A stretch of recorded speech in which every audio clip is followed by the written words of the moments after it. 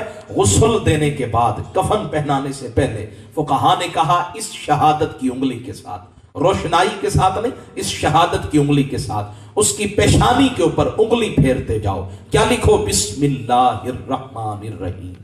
یہ لکھ دو بسم اللہ الرحمن الرحیم، اور پھر اس کے سینے پر شہادت کی انگلی کے ساتھ یہ انگلی پھیرو.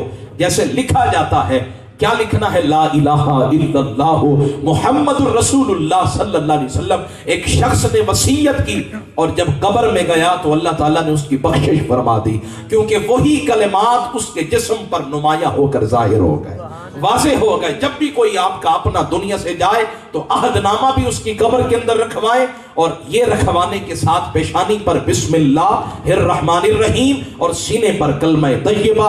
یہ انگلی کے ساتھ غسال کو کہیں کہ غسل دینے کے بعد کفن پہنانے سے پہلے یہ عمل کر لیں. رب کی بارگاہ میں امید ہے کہ میرا رب کرم بھی فرمائے گا، بخشش بھی فرما دے گا. اور اگر آپ بیدار بیٹھیں تو آخر میں 4 سے 5 آیات قرآن کی سنا کر پھر جو ختم پڑھا جائے گا، جو بھی ہوگا، آپ حضرات اگر بیدار بیٹھیں تو سبحان اللہ کہہ دیں.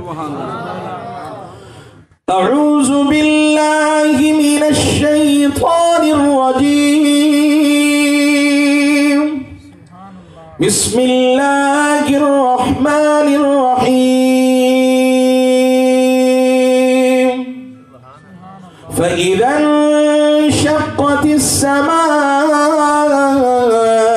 فَكَانَتْ وَرْدَةً كَالدِّهَانِ فَبِأَيِّ آلَاءِ رَبِّكُمَا تُكَذِّبَانِ فَيَوْمَئِذٍ لَا يُسْأَلُ عَنْ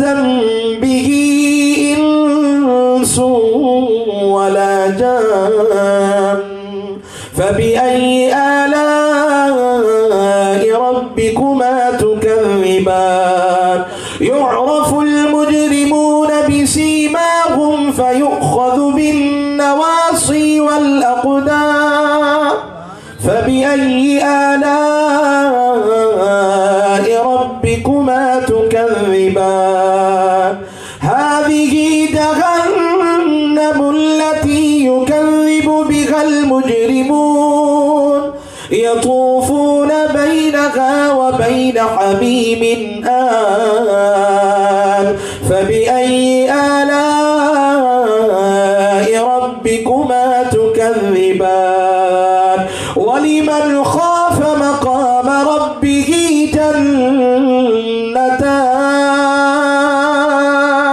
فَبِأَيِّ آلَاءِ رَبِّكُمَا تُكَذِّبَانِ.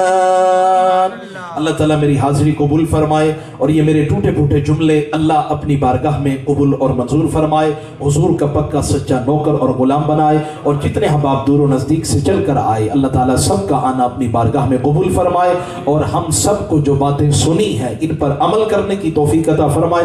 جن کے والد والدہ دنیا سے چلے گئے اللہ تعالیٰ ان کی قبروں کے اوپر رحمتوں کا نزول فرمائے، اور ان بچوں کو، اولاد کو اپنے والدین کے لیے دعائیں کرتے رہنے کی توفیق عطا فرمائے، اور جن کے والدین ابھی زندہ ہیں ان کی خدمت بجا لانے کی، ان کی قدر کرنے کی اللہ توفیق عطا فرمائے. آمین ثم آمین. وما علیہ الا البلاغ.